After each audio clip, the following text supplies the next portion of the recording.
Marcher, c'est tellement old school, ça me saoule. Bah tiens, il y a le vélo de ma maman là. Mince, le pneu est dégonflé. Marre de le regonfler à chaque fois. Et à l'avant, c'est craquelé, plus sec que énorme. Tout ça, ça va pas.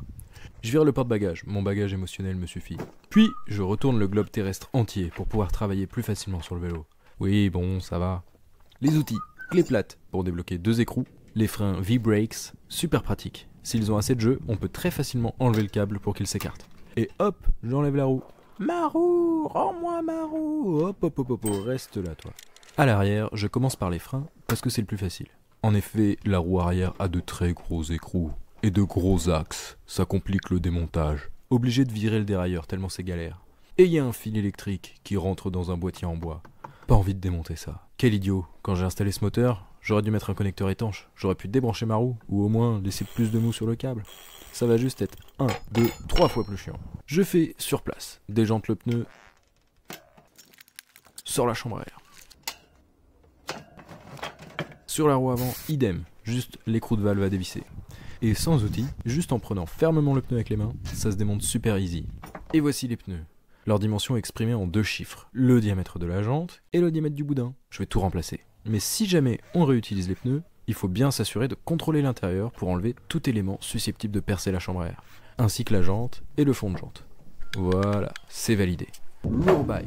2 pneus cheval marathon, 30 € pièce. Apparemment, ils ont une bande épaissie de protection anti-crevaison. Les chambres, 26 pouces, 6 €. Et un autocollant cool du site qui m'a vendu tout ça. Pour installer la chambre, je la pré-gonfle. À la bouche, ça suffit. Et je l'installe, ainsi que l'écrou de valve. Ensuite, je glisse les flancs du pneu entre la chambre et la jante de chaque côté de la valve. Ma chambre dans le pneu sur tout le tour, et avec un peu de fermeté, sans outil, je passe un côté, puis l'autre. Je force un petit peu à la fin et... J'adore le cyclims. Être avec 2 pédales et de temps en temps devoir pomper, c'est fun. À mi-gonflage, je vérifie que le pneu est engagé là où il faut, et je gonfle à bloc. Tiens, les pneus sont e-bike ready, ça tombe bien MDR.